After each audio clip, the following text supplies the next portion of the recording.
सबसे पहले बात मौसम की करेंगे क्योंकि इसका मिजाज बदल गया है। देश का तकरीबन आधा हिस्सा कड़ाके की सर्दी, बारिश और बर्फबारी की मार से जूझ रहा है। श्रीनगर में लगातार तीसरे दिन भारी बर्फबारी हुई है। हिमाचल में त्राहिमाम है, वहां भी लगातार बर्फबारी हो रही है। मनाली के पास सोलांग नाले में कल रात बड़ी तादाद में टूरिस्ट फंस गए, जिन्हें मुश्किल से बाहर निकाला जा सका। दिल्ली में आज सुबह फिर बादल बरसे तो कई जगहों पर ओलावृष्टि भी हुई।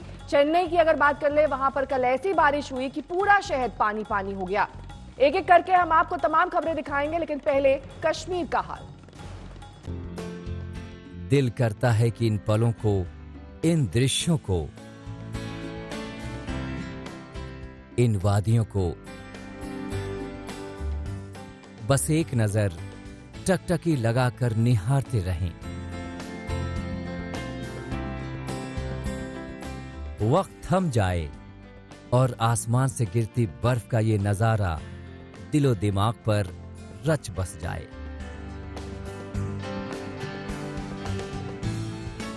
आज तक के कैमरे ने कश्मीर की खूबसूरती के एक एक दृश्य को कैमरे में कैद किया।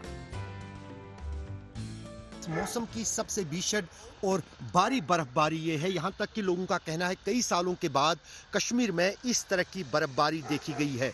इस बर्फबारी में जो है कश्मीर आना एक अपने आप में ही एक अलग एक्सपीरियंस है। बर्फ से रफ्तार भले थम गई हो, लेकिन कंपकपी छुड़ाती सर्दी के सितम में भी कुछ बात और है।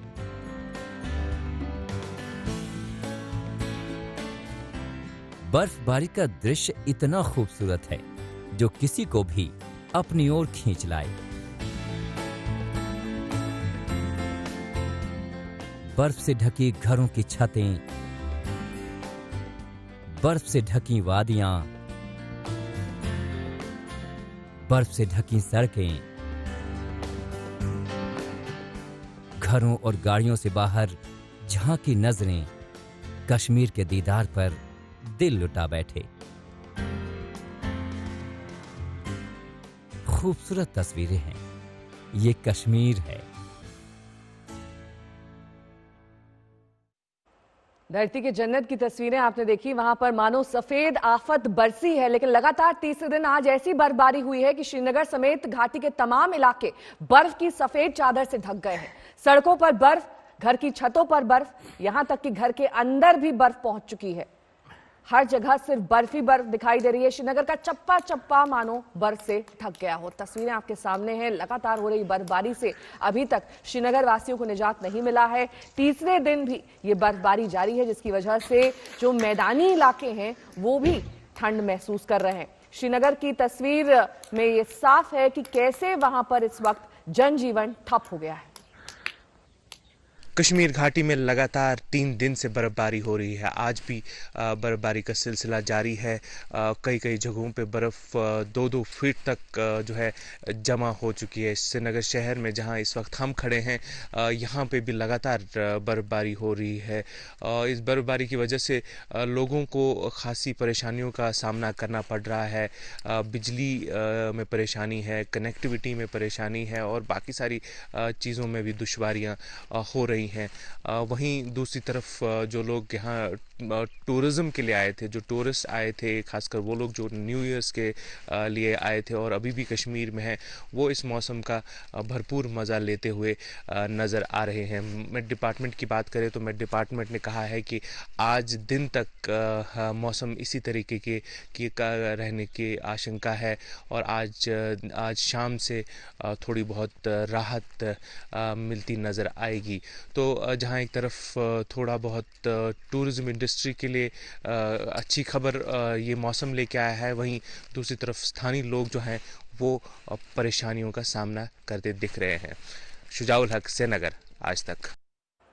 और अब श्रीनगर में ही बर्फबारी की कुछ और तस्वीरें आपको दिखा देते हैं। ये तस्वीरें दरअसल कल की हैं और देख सकते हैं आप कैसे चप्पा चप्पा इस वक्त बर्फ से ढका हुआ है। टूरिस्ट के लिए ऐसी बर्फबारी हुई है कि मौज मस्ती का आनंद और ज्यादा हो गया है, लेकिन स्थानीय लोगों के लिए ये मुसीबत का सबब है। बर्फबारी से पानी की दिक्कत हो गई है, कई जगहों पर पाइपलाइन जाम हो गई है, बिजली की दिक्कत है, कई एरियाज ऐसे हैं जहां पर घंटों से बिजली नहीं आ रही है, मोबाइल चार्ज नहीं हो पा रहे हैं, जबकि बिजली से जुड़े अन्य उपकरण भी बंद पड़ गए हैं। जम्मू श्रीनगर हाईवे बंद है, घाटी का सड़क संपर्क देश के बाकी हिस्सों से कट गया है, जरूरी सामान की किल्लत की शिकायतें भी मिल रही हैं। हालात को देखते हुए श्रीनगर में स्थानीय प्रशासन ने पेट्रोल डीजल की राशनिंग का ऐलान किया है। बस, ट्रक और व्यावसायिक वाहनों को 20 लीटर पेट्रोल डीजल मिलेगा, जबकि प्राइवेट वाहनों को केवल 10 लीटर दिया जाएगा। बर्फबारी के बीच जूझती जिंदगी कैसे, आप देख सकते हैं वहां के स्थानीय लोग इस वक्त काफी ज्यादा मुश्किलों का सामना कर रहे हैं, क्योंकि सड़क कहीं दिखाई नहीं दे रही है, सड़क ढक चुकी है पूरी तरीके से बर्फ से। लगातार हो रही बर्फबारी से बिजली संपर्क कट गया है, जो राष्ट्रीय राजमार्ग है वो भी बंद पड़ चुका है। कई जगह ऐसी हैं, कई इलाके ऐसे हैं जहां पर घंटों से बिजली नहीं आ रही है। पानी की सप्लाई बंद पड़ चुकी है क्योंकि पाइपलाइन में पानी जम गया है। ये श्रीनगर की तस्वीरें दरअसल बयां कर रही हैं वहां के रोजमर्रा के जीवन की हकीकत।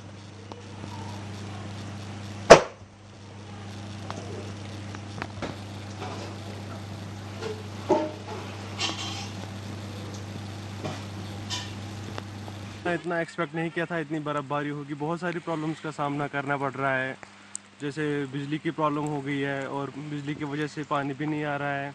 वो प्रॉब्लम भी बहुत लोग फेस कर रहे हैं और रोड्स वगैरह सभी बंद पड़े हैं, तो बहुत सफ़र कर रहे हैं लोग यहाँ पे। बहुत ज़्यादा बर्फबारी होगी, इतना एक्सपेक्ट नहीं किया था इतनी ज़्यादा बर्फबारी होगी। बहुत ज़्यादा प्रॉब्लम्स हो गई है। एक तो इलेक्ट्रिसिटी की प्रॉब्लम हो गई है, यहाँ पे कई दिनों से जो इलेक्ट्रिसिटी आई ही नहीं, तो सारे जो मोबाइल डिवाइसेस एक्स्ट्रा सारे बंद पड़े हुए हैं। और दूसरी प्रॉब्लम है कि एसेंशियल कमोडिटीज़ की प्रॉब्लम, रोड्स वगैरह भी अच्छे से नहीं है अभी।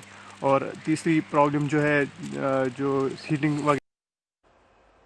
तो श्रीनगर में आफत की बर्फबारी के बीच आज तक आपको लगातार वहां की एक तस्वीर दिखा रहा है, वहां की तस्वीर, वहां का हाल आज तक के रिपोर्टर्स आपको दिखा रहे हैं। आइए अब आपको दिखाते हैं बर्फबारी के बीच किस तरीके से अशरफ वानी ने वहां पर ग्राउंड रिपोर्टिंग की और दरअसल ये समझाने की कोशिश की कि इस वक्त श्रीनगर में हालात क्या हैं।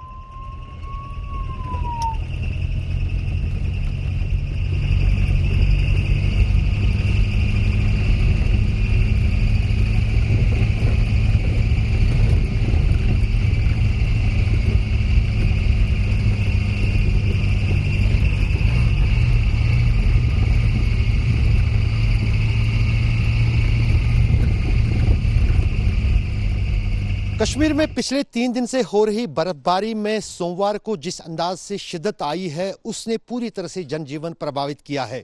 दरअसल सबसे पहले खबर देने वाले अगर हम अपनी चैनल आज तक की बात करें तो हम भी कहीं ना कहीं इस बर्फबारी के कारण जो है कहीं ना कहीं अब उस हद तक पहुंच गए हैं जहां पर यहां से निकलना फिरना भी मुश्किल हो रहा है। हमारी ओबी वैन आप देख सकते हैं कि यहां पर भी जो सिग्नल्स हैं उनमें भी बाधा आई है, रुकावट आई है और ओबी को यहां से निकालना और किसी जगह पर पहुंचाना भी मुश्किल हो गया। ये हमारी बात है तो जाहिर है कि आम लोगों को इससे कहीं ज़्यादा और दिक्कतें हैं। कश्मीर पूरी तरह से देश दुनिया से कटा हुआ है, ना ही कोई विमान कश्मीर आ पा रहा है और ना ही यहाँ से सड़क से कोई संपर्क देश के साथ है, क्योंकि जम्मू श्रीनगर राष्ट्रीय राजमार्ग लगातार आज तीसरे दिन भी बंद पड़ा है। फिलहाल मौसम का इसी तरह का मिजाज आने वाले कई घंटों तक बना रहेगा, कल सुबह तक, और कल सुबह के बाद ही फिर मौसम में कुछ राहत मिल सकती है और उसके बाद ही कश्मीर में जो है जनजीवन पटरी पर आ सकता है। लेकिन अभी फिलहाल कहीं ना कहीं पूरी तरह से जनजीवन पूरे कश्मीर में थमा पड़ा है। रूफ अहमद के साथ अशरफ वानी, श्रीनगर आज तक। और लगातार हो रही बर्फबारी की वजह से कश्मीर में फर के बूट्स की मांग बढ़ गई है और स्थानीय कारीगर के हाथों से निर्मित ये फर बूट्स भयानक सर्दी से बचाने में काफी कारगर हैं। स्थानीय लोगों के मुताबिक आम जूतों की तुलना में फर का जूता कड़ाके की सर्दी में पैरों को गर्म रखता है, तो इसकी डिमांड बढ़ गई है क्योंकि सर्दी से बचाने का ये कारगर तरीका है। फर बूट्स यहाँ पर लोकल कारीगर बनाते हैं और इसकी डिमांड में इजाफा देखा जा रहा है। कश्मीर की टोपोग्राफी की बात अगर हम करेंगे, यहाँ पर काफ़ी ज़्यादा जो है सेक्शन वाइज हम इसको देखते हैं, गर्मियाँ, सर्दियाँ या मॉडरेट टेम्परेचर। यहाँ पर अभी अगर देखा जाए तो हैरिश विंटर चल रहा है, जिसको हम चिलाई कलान बोलते हैं। चिलाई कलान में जो है -7 -8 तक डिक्लाइन डाउन हो जाता है यहाँ पर टेम्परेचर। तो उसके लिए हमें ज़रूरत पड़ती है यहाँ पर जो शूज़ है जिसमें फर लगा हुआ होता है। तो अभी हर एक की नीड जो है यही शूज़ होता है। फर लगती है अंदर, दरअसल मेन कॉस्ट ये है कि इसमें फर लगती है अंदर, ताकि आपका पैर थोड़ा नॉर्मल रहे, इसमें सर्दी नहीं लगे इसमें जी। इंसान फर शूज़ ही प्रेफर करता है विंटर्स में लगाना, क्योंकि पैर भी वार्म रखते हैं और वाटर प्रूफ भी, उनमें पानी भी नहीं जाता है as compare to ordinary shoes. Ordinary shoes usually गीले हो जाते हैं जल्दी। अब आपको लिए चलेंगे हिमाचल प्रदेश के मनाली, जहां पर भारी बर्फबारी के बीच सैकड़ों पर्यटक फंस गए हैं। प्रशासन द्वारा सभी को सुरक्षित स्थान पर पहुंचाने का काम जारी है।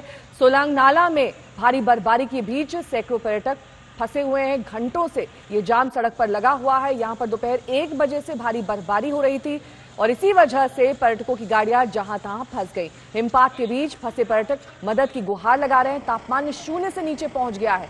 सोलंग नाला मनाली से करीब 13 किलोमीटर की दूरी पर है और यहीं पर ये तमाम पर्यटक फंसे हुए हैं। हालांकि स्थानीय प्रशासन अब इन्हें वहां से निकालने का काम शुरू कर चुका है।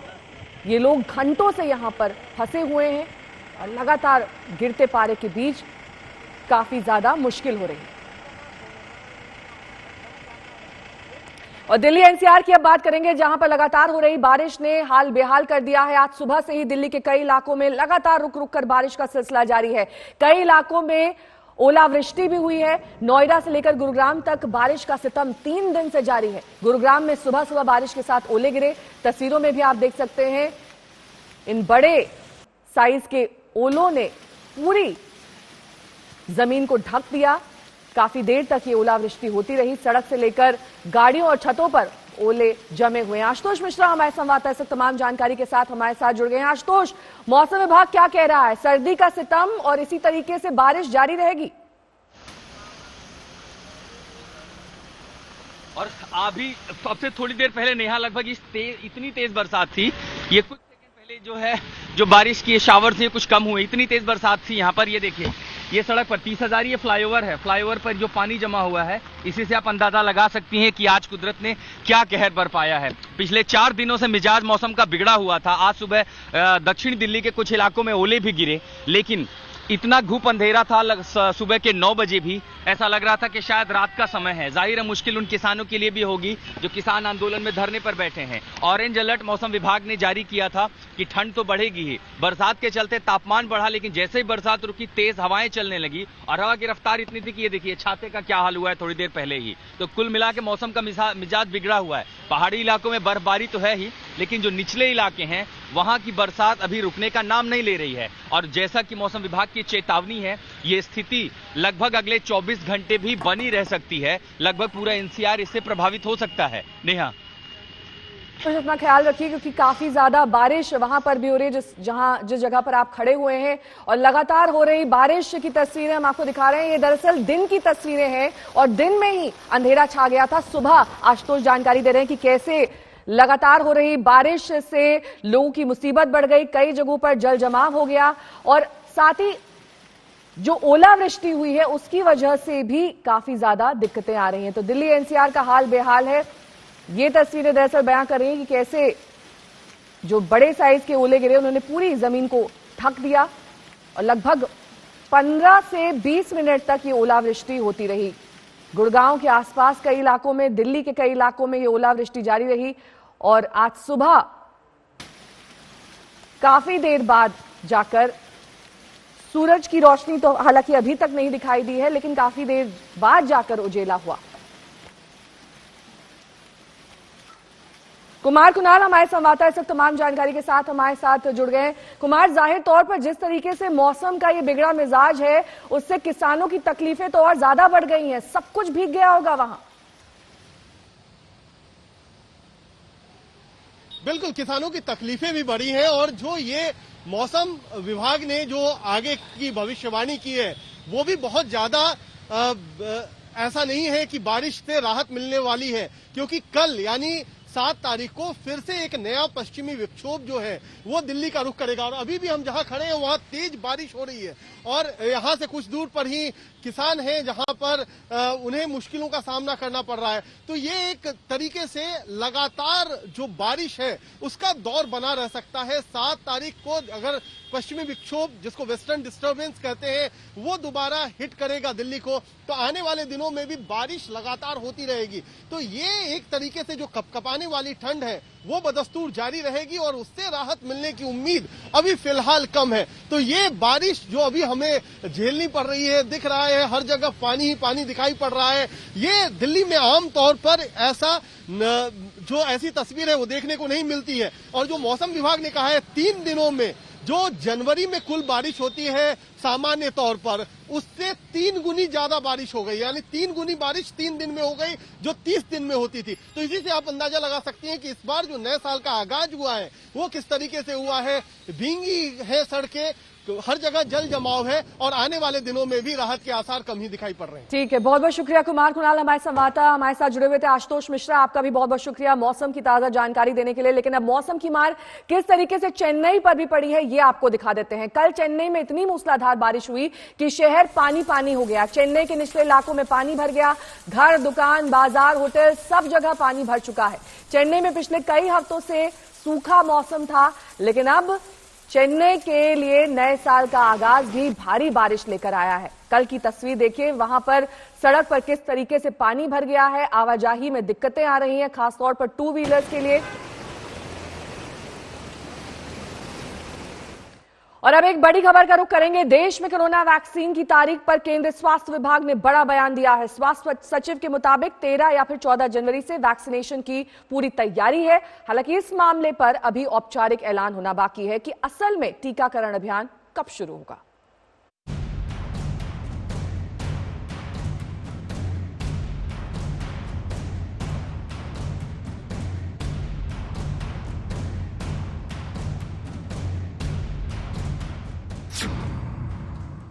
वैक्सीनेशन की तारीख भी आ गई। कोरोना को मात देने के लिए तैयार है भारत। 14 जनवरी से शुरू होगा कोरोना टीकाकरण। नए साल की पहली खुशखबरी तो यही थी कि कोरोना से जूझते देश को 2 वैक्सीन का तोहफा मिल गया। और दूसरी सबसे बड़ी खुशखबरी ये है कि वैक्सीन कब लगनी शुरू होगी इसकी तारीख भी आ गई है। अगर सब कुछ सरकार के प्लान के मुताबिक ही चला तो 13 या 14 जनवरी से देश में कोरोना टीकाकरण अभियान शुरू हो जाएगा। भारत सरकार के स्वास्थ्य विभाग ने मंगलवार को ऐलान कर दिया है कि वो वैक्सीन पर मुहर लगने के 10 दिनों के भीतर टीकाकरण शुरू करने के लिए पूरी तरह तैयार है। 1 जनवरी को कोविशील्ड वैक्सीन के इमरजेंसी इस्तेमाल की सिफारिश की गई थी। 2 जनवरी को कोवैक्सीन के इमरजेंसी इस्तेमाल की सिफारिश की गई थी। 3 जनवरी को कोविशील्ड और कोवैक्सीन दोनों को DCGI ने मंजूरी दे दी। इस लिहाज से स्वास्थ्य सचिव के मुताबिक 10 दिन बाद यानी 13 या 14 जनवरी से वैक्सीनेशन शुरू किया जा सकता है। हालांकि स्वास्थ्य सचिव ने अभी देश के सामने अपनी तैयारियों का खाका ही रखा है, न कि कोई पुख्ता ऐलान किया है। लेकिन ये तो माना ही जा सकता है कि जब तैयारियां पूरी हैं तो देरी की कोई वजह नहीं होनी चाहिए। दिसंबर के आखिरी हफ्ते से लेकर अब तक देश भर में वैक्सीनेशन के कईयों ड्राई रन भी किए जा चुके हैं, यानी वैक्सीनेशन से जुड़ी सारी कसरत हो चुकी है। अब फीता काटना ही बाकी है। वैक्सीनेशन की टीम, हर टीम में 5 आदमी होंगे वैक्सीनेटर को सम्मिलित करते हुए। Including the vaccinator there would be 5 people in the vaccination team for each site. उनको आइडेंटिफाई किया गया, उनको ट्रेन किया गया। सारे जो स्टैंडर्ड ऑपरेटिंग प्रोसीजर्स और प्रोटोकॉल्स हैं उनका ऑपरेशनलाइजेशन देखा गया। और ये भी देखा गया कि जहां भी हम इस प्रकार का टीकाकरण करें वहां इन्फेक्शन ना फैले। देश के पास 2 वैक्सीन हैं। दोनों के इस्तेमाल से लाखों करोड़ों जिंदगियों को सुरक्षित किया जा सकेगा। लेकिन इस खुशखबरी में भी खटास तब पड़ गई जब वैक्सीन बनाने वाली दोनों कंपनियों की प्रतिस्पर्धा एक बड़े लक्ष्य के आड़े आने लगी।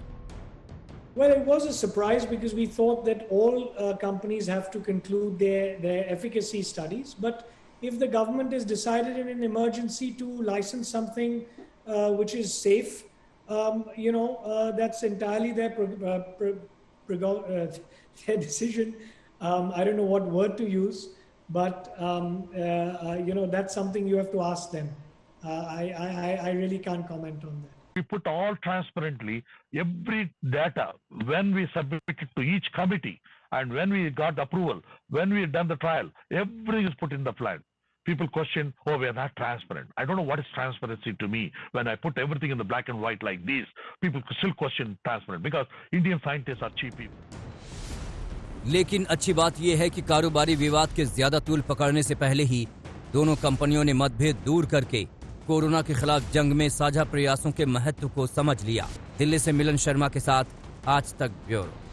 ममता बनर्जी के जन्मदिन के अवसर पर एक मंत्री ने उनका साथ छोड़ दिया तो दूसरे मंत्री कैबिनेट की बैठक से गायब रहे। ममता परेशान है, लेकिन बीजेपी अपने मिशन 200 को पूरा करने में जुट गई है। इसके लिए गांधीनगर में आरएसएस के साथ वो बंगाल जीतने के फॉर्मूले पर चर्चा कर रही है।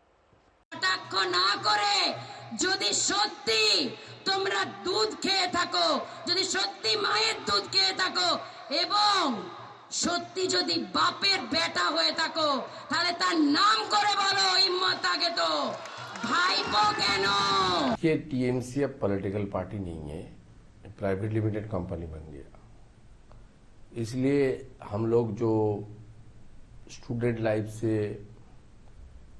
पॉलिटिकल वर्कर के नाते काम कर रहा हूं, लंबे टाइम से पॉलिटिक्स से जुड़ा हुआ हूं।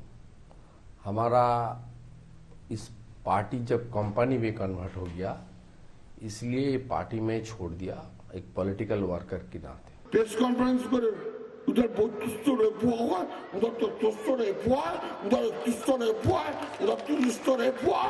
কখনো চুলের স্টাইল পাল্টিয়ে, কখনো দাড়ির দৈর্ঘ্য বাড়িয়ে ওসব করে বাংলার মানুষের মন পাওয়া যায় না। আমরা দেখলাম তাই কখনো রবীন্দ্রনাথের মতন কালো জোব্বা পরছেন, কখনো ঋষি অরবিন্দ দুলাই নাওড়াচ্ছেন, আর আপনার ওসব জব্বা টব্বার তলায় যে 10 লাখি স্যুট আছে এটা তো কেউ ভুলে যায়নি।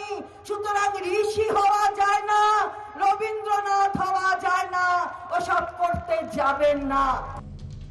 पश्चिम बंगाल में चुनावी जंग में क्या ममता बनर्जी अकेले ही रह जाएंगी? इस सवाल की वजह उनकी पार्टी में मची भगदड़ है। बंगाल में शय और मात के खेल में जन्मदिन पर भी ममता को उनके एक विधायक और मंत्री ने जोरदार झटका दिया। पूर्व क्रिकेटर लक्ष्मी रतन शुक्ला ने उनसे किनारा कर लिया। जब पूरे बंगाल में ममता बनर्जी के जन्मदिन का केक काटा जा रहा था, जब तृणमूल कार्यकर्ता दीदी की लंबी उम्र की दुआ के लिए विशेष पूजा कर रहे थे, तब पश्चिम बंगाल की मुख्यमंत्री प्रेस कॉन्फ्रेंस में मीडिया को समझाने की कोशिश कर रही थी कि लक्ष्मी रतन शुक्ला ने मंत्री पद छोड़ा है, पार्टी नहीं। লক্ষ্মী ভালো ছেলে, লক্ষ্মী পদত্যাগ করেছে, ঠিক আছে, ও বুঝেছে, ও ক্রিকেটে ও লিখেছে যেটা চিঠিতে, ও মিনিস্ট্রি থেকে পদত্যাগের কথাটা লেখেনি। চিঠিতে যেটা লিখেছে যে আমি সমস্ত রকম রাজনীতি থেকে সরে যেতে চাই খেলার প্রয়োজনে, আমায় খেলায় বেশি টাইম দিতে হবে। ममता के करीबी और मंत्री जिस तरह से उनका साथ छोड़ रहे हैं, उससे बीजेपी के ताकतवर होने की बातें की जा रही थी। ममता को फंसा देख बीजेपी बंगाल जीतने के लिए आरएसएस के साथ गुजरात में मंथन कर रही है ताकि जीत के मॉडल को बंगाल में दोहराया जा सके। ऐसी तस्वीरें बीजेपी की उम्मीदों को पंख लगा रही हैं। ममता को बीजेपी ने बड़ा झटका देते हुए उनके खास और पूर्व मंत्री शुभेंदु अधिकारी को बीजेपी में शामिल करवा लिया। शुभेंदु के साथ कई विधायकों ने भी पाला बदला। बीजेपी तृणमूल में लगातार फूट को अपने लिए शुभ संकेत मान रही है। Lokhi resigned from the ministry. It is clear that he is unhappy with the present the government where he was the minister. BJP इसी असंतोष का फायदा उठाने की कोशिश में है, जिसके लिए पार्टी ने अपनी पूरी ताकत लगा दी है। पार्टी अध्यक्ष गृहमंत्री से लेकर अनुराग ठाकुर जैसे मोदी सरकार के मंत्री भी पश्चिम बंगाल का दौरा कर रहे हैं। विधानसभा चुनाव के लिए मिशन 200 पार करने के लिए बीजेपी गुजरात के फॉर्मूले को अपनाना चाहती है, जिसके लिए गांधीनगर में वो आरएसएस के साथ रणनीति बना रही है। आरएसएस की समन्वय बैठक में बीजेपी के अध्यक्ष जेपी नड्डा और आरएसएस के मोहन भागवत हिस्सा ले रहे हैं। अहमदाबाद में हो रही इस बैठक में आरएसएस के 25 से ज्यादा संगठनों के 150 से ज्यादा नेता शामिल हुए, जिनके एजेंडे पे पश्चिम बंगाल का चुनाव भी है। असल में संघ को लगता है कि ममता सरकार की वजह से बांग्लादेश से घुसपैठ बढ़ रही है और राज्य में ममता मुस्लिम तुष्टीकरण में लगी हुई है, जिससे जिससे भारतीय धर्म और संस्कृति को नुकसान पहुंच रहा है। ऐसे में ममता को हटाने के लिए संघ के कैडर का इस्तेमाल कैसे करना है, ये भी बैठक में तय किया जाएगा। 2014 से ही पश्चिम बंगाल में बीजेपी पैर जमाने की कोशिश में है। शुरुआती सफलता न मिलने पर वो लगी रही और माइक्रो मैनेजमेंट को मजबूत करके 2019 के लोकसभा चुनाव में 18 सीट जीतकर ममता को चुनौती दे दी। बीजेपी किसी भी हाल में मई में होने वाले विधानसभा चुनाव को जीतना चाहती है। इस काम में बीजेपी को ओवैसी की बंगाल में एंट्री फायदा पहुंचा सकती है, जिन्होंने फुरफुरा शरीफ दरगाह के पीरजादा अब्बास सिद्दीकी से मुलाकात करके नया सियासी संकेत दे दिया है। पीरजादा अब्बास सिद्दीकी जिस फुरफुरा शहीद दरगाह से जुड़े हैं, उसे मुस्लिम वोट बैंक का गेम चेंजर माना जाता है। लंबे वक्त से सिद्दीकी ममता बनर्जी के करीबियों में से एक रहे हैं, लेकिन अब वो ममता पर न सिर्फ मुसलमानों की अनदेखी का आरोप लगा रहे हैं, बल्कि बीजेपी को बढ़ाने का भी इल्जाम वो ममता के सिर डाल रहे हैं। एक साल उठा बैठ करते थे, मगर इस ममता ने जितना किया उससे भी ज्यादा हम लोगों को नुकसान किया है। भाईचारा हमारा खत्म कर दिया। ये आरोप तो ममता बनर्जी बीजेपी पे लगाती हैं कि वो ध्रुवीकरण कर रही हैं और पार्टी ध्रुवीकरण कर रही है बंगाल में। देखिए, ममता तो खुद बीजेपी है, क्योंकि रेल मिनिस्टर हुए थे बीजेपी से। दूसरा बात है, बीजेपी तो बंगाल में नहीं थे। 2011 में ममता आए हैं, साथ में बीजेपी भी आए हैं। दूसरा पार्टी वाम कांग्रेस को विरोधी शून्य करने के लिए खत्म कर दिया। विरोध में जितना आए हैं सब बीजेपी आए हैं। पीरजादा अब्बास सिद्दीकी की नाराजगी ममता को भारी पड़ सकती है, क्योंकि पश्चिम बंगाल में मुस्लिम वोटरों पर उनकी अच्छी पकड़ है। जो दावा है कि 100 सीटों पर निर्णायक भूमिका में बीजेपी को ममता की चुनौती में मौका दिख रहा है, जिसकी अहम रणनीति गुजरात में बन रही है। अहमदाबाद से गोपी घांगर, कोलकाता से मनोकिया लोईवाल के साथ आज तक ब्यूरो। और कोरोना के महासंकट के बीच देश में बर्ड फ्लू का खौफ फैल रहा है। दरअसल देश के कई हिस्सों में सैकड़ों पक्षियों की रहस्यमय तरीके से मौत हो रही है। इनमें से 4 राज्यों में बर्ड फ्लू की पुष्टि भी हो चुकी है। वैसे तो अभी इंसानों में बर्ड फ्लू का एक भी मामला सामने नहीं आया, लेकिन कोरोना के इस समय में इसकी आशंका का डबल अटैक काफी ज्यादा खौफ पैदा कर रहा है।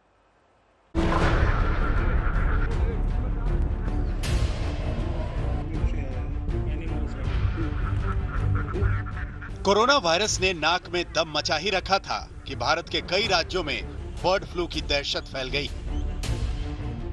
राजस्थान, केरल, मध्य प्रदेश, हिमाचल प्रदेश में बर्ड फ्लू के कंफर्म केस मिले हैं। गनीमत यह है कि अब तक इंसानों में बर्ड फ्लू का एक भी मामला सामने नहीं आया है, लेकिन लगातार पक्षियों की मौत से हड़कंप मचा हुआ है।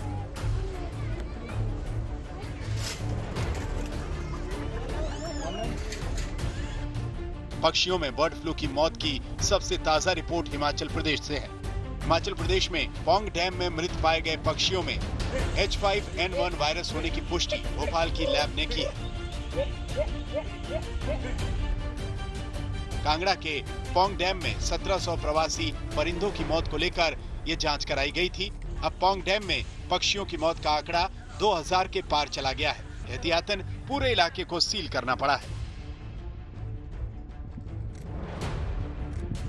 पौंग डैम में बर्ड फ्लू की पुष्टि के बाद हिमाचल प्रदेश ने पंजाब, हरियाणा, राजस्थान, जम्मू कश्मीर, उत्तराखंड और दिल्ली को अलर्ट रहने के साथ साथ विदेश मंत्रालय को रिपोर्ट दी है। डैम में सेंट्रल एशिया, साइबेरिया, मंगोलिया और यूरोप समेत कई देशों के पक्षी आते हैं। इस बीच हरियाणा के पंचकुला में रहस्यमय तरीके से 1 लाख मुर्गियों और चूजों की मौत को लेकर लैब रिपोर्ट का इंतजार किया जा रहा है। पंचकुला के बरनाला को पोल्ट्री बिजनेस का गढ़ माना जाता है। यहाँ से चिकन और अंडों की सप्लाई पंजाब, हरियाणा, चंडीगढ़ समेत आसपास के अन्य इलाकों में भी होती है। लेकिन पिछले करीब 1 महीने से यहाँ पर लगातार मुर्गियों और चूजों की संदिग्ध तरीके से मौत का सिलसिला जारी है। हरियाणा सरकार के पशुपालन और स्वास्थ्य विभाग ने मृत पाई गई मुर्गियों और चूजों के सैंपल जांच के लिए जालंधर और भोपाल की लैब में भेजे हैं। यहाँ आपको लग रहा है कि क्या बर्ड फ्लू है या कैसे मर रहे हैं, कुछ समझ में आ रहा है? नहीं, यही लगता है जी, ये जो बीमारी फैल रही है ना, कोरोना के बाद ये बीमारी आई है, इसीलिए मर रहे हैं। अचानक ही गिर जाते हैं पेड़ से, अपने आप गिर के मर? हाँ, गिर के मर रहे हैं जी। हरियाणा का पोल्ट्री हब संदिग्ध बर्ड फ्लू की रिपोर्ट का इंतजार कर रहा है, तो उधर केरल में बर्ड फ्लू संक्रमण की पुष्टि के बाद मुर्गियों की किलिंग यानी उन्हें मारने की कार्रवाई की जा रही है। केरल के अलापुझा और कोट्टायम में बर्ड फ्लू के मामलों की पुष्टि हुई। इसके बाद से हालात से निपटने के लिए दोनों जिलों में कंट्रोल रूम बनाए गए हैं और क्विक रिस्पांस टीम गठित की गई है। प्रभावित इलाकों में 1 किलोमीटर के दायरे में मुर्गियों और पक्षियों की किलिंग की जाएगी। तिरुवनंतपुरम से गोपी के साथ सत्येंद्र चौहान, पंचकुला, आज तक। मुंबई के मलाड इलाके में इन्फिनिटी मॉल के पास एक शख्स ने पहले अपनी गर्लफ्रेंड को गोली मारी, उसके बाद खुद अपनी जान ले ली। पुलिस ने जांच शुरू कर दी है। फिलहाल पुलिस को पता चला है कि गर्लफ्रेंड की मंगनी हो जाने से ये युवक नाराज था।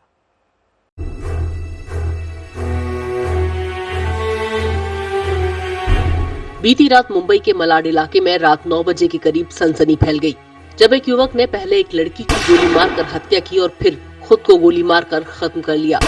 दोनों की पहचान हो गई है। करीब 25 साल के मृतक युवक का नाम राहुल यादव है और लड़की का नाम निधि, जिसकी उम्र 22 साल बताई जा रही है। दोनों कांदिवली के चारकोप इलाके के रहने वाले थे। निधि की कुछ दिन पहले मंगनी हुई थी। घटना स्थल पर मुंबई के पालक मंत्री असलम शेख भी पहुँचे। प्राइमा फेसी ये दिखता है कि ये लव अफेयर हो सकता है, क्योंकि लड़की का कुछ दिन पहले ही एंगेजमेंट हुआ है और लड़की को गोली मारी पहले उसने, और उसके बाद में उसने खुद को भी गोली मार के ली है। और दोनों की उम्र जो है वो 24-25 साल के अंदर ही है। मेरे ख्याल से अभी जो वेपन भी वहाँ पड़ा है वो भी देसी कट्टा ही दिखाई दे रहा है। तो अभी इन्वेस्टिगेशन जब आगे होगा तब एग्जैक्टली पता चलेगा कि क्या बात है। ये दोनों जो रहने वाले यहाँ धानुकरवाड़ी एक चारकोप एरिया है कांदिवली, इसमें वहाँ के रहने वाले हैं। और मेरे ख्याल से ये थोड़ा सा शाम के वक्त थोड़ा ये एरिया आइसोलेटेड हो जाता है, क्योंकि यहाँ पे सिर्फ ऑफिस वगैरह है। तो मेरे ख्याल से उसको मोटरसाइकिल खड़ी है तो इसका मतलब दोनों साथ ही में आए हुए हैं और उसके बाद ये घटना हुई है। पुलिस के मुताबिक राहुल और निधि दोनों शाम को एक बाइक से मलाड आए थे। दोनों का अफेयर था। आशंका जताई जा रही है कि निधि की मंगनी हो जाने के चलते राहुल नाराज था, जिसके चलते उसने इस वारदात को अंजाम दिया। तो यहाँ एक लड़की और लड़के की दोनों की मौत हुई है। अपरेंटली तो जो प्रिलिमिनरी इन्वेस्टिगेशन हमारा भी चालू है, उससे ऐसा लग रहा है कि जो लड़का है वो लड़के ने पहले उसको मारा है और बाद में खुद ने उसको खुदकुशी की है। वारदात को देसी कट्टे से अंजाम दिया गया था। पुलिस ने दोनों शवों को पोस्टमार्टम के लिए भेज दिया है। मुंबई से शिवशंकर तिवारी और एजाज खान के साथ आज तक ब्यूरो। दो बेटियों की कामयाबी की सोशल मीडिया पर खूब चर्चा हो रही है। पहली बेटी डीएसपी है, जिसके इंस्पेक्टर पिता की बेटी को सैल्यूट करती तस्वीर वायरल हो गई है। दूसरी बेटी लोकसभा के स्पीकर ओम बिरला की बेटी है अंजलि, जिनका सिविल सर्विसेज में चयन हो गया है। अन्नी ये कहती थी, पापा एक बार मुझे आईएएस बन जाने दो, फिर मैं तो बनाऊंगी सारी मैं डिसाइड करूंगी क्या क्या वो होनी चाहिए पॉलिसीज, और फिर आप पॉलिसीज बनाना, हम मिलके फिर कैरी आउट करेंगे और लोगों को इतनी हेल्प करेंगे, इतनी हेल्प। तो मुझे सबसे ज्यादा खुशी है कि अब ये इनका सपना साकार होगा। संतान और सपने जीने के सबसे बड़े प्रेरणा स्रोत होते हैं। कोटा में ये जश्न इन दोनों की कामयाबी का है। देश आज दो बेटियों को सलाम कर रहा है। पहली बेटी आईपीएस है तो दूसरी आईएएस। पहली बेटी को सैल्यूट करके एक पिता जिंदगी के सबसे यादगार पल जी रहा है, वहीं दूसरी बेटी पिता के बताए रास्ते पर आगे बढ़ने को तैयार है। पहले बात वर्दी पहने इस पिता के सबसे गर्व के क्षण की करते हैं, जिसमें इंस्पेक्टर पिता ने डीएसपी बेटी को सैल्यूट कर देश का दिल जीत लिया। ये कहानी आंध्र प्रदेश की है, जिसके तिरुपति में पुलिस ड्यूटी मीट 2021 का आयोजन हो रहा है, जिसमें जेसी प्रशांति की भी ड्यूटी लगी है। 2018 बैच की आईपीएस अफसर जेसी इस वक्त गुंटूर रूरल में बतौर डीएसपी तैनात है। रविवार को जब प्रशांति पिता के सामने पड़ी तो देश को यह यादगार तस्वीर देखने को मिली।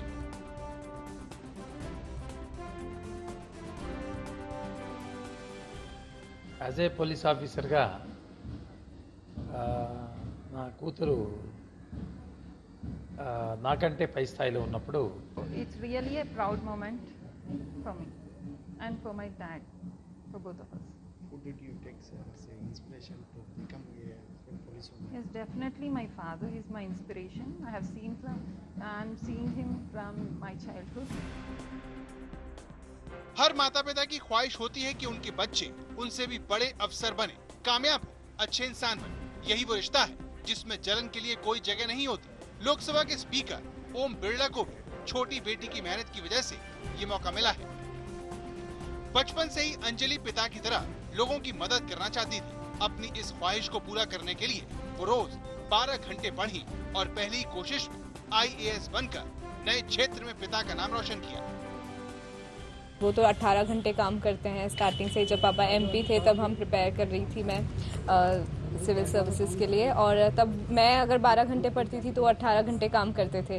तो हमेशा ऐसा कभी मतलब वो पापा तो है ही सबसे बड़े मोटिवेशन। नहीं, आपके पापा को आपने आदर्श मान के उसकी तैयारी की या किसी और को भी आपने आदर्श साथ में माना जिससे आपने प्रेरणा ली हो कि मुझे IAS बनना है? जी पापा तो है ही, पापा ही आदर्श रहे जिनसे प्रेरणा मिली कि अगर पापा इतना कर सकते हैं दूसरों के लिए तो हम भी कुछ अपने पैरों पे बन के दिखाएं। कोटा से सांसद ओम बिरला की छवि एक सियासी नेता के अलावा एक समाज सेवी की रही है, जिनके मुरीदों में प्रधानमंत्री मोदी शामिल। पिछले साल 19 जून को जब ओम बिरला लोकसभा के अध्यक्ष चुने गए तब PM ने उनकी तारीफों के पुल बांधे थे। ओम बिरला जी वो शख्सियत है जो जनप्रतिनिधि के नाते राजनीति से जुड़ना बड़ा स्वाभाविक था, लेकिन उनकी पूरी कार्यशैली समाज सेवा केंद्रित रही।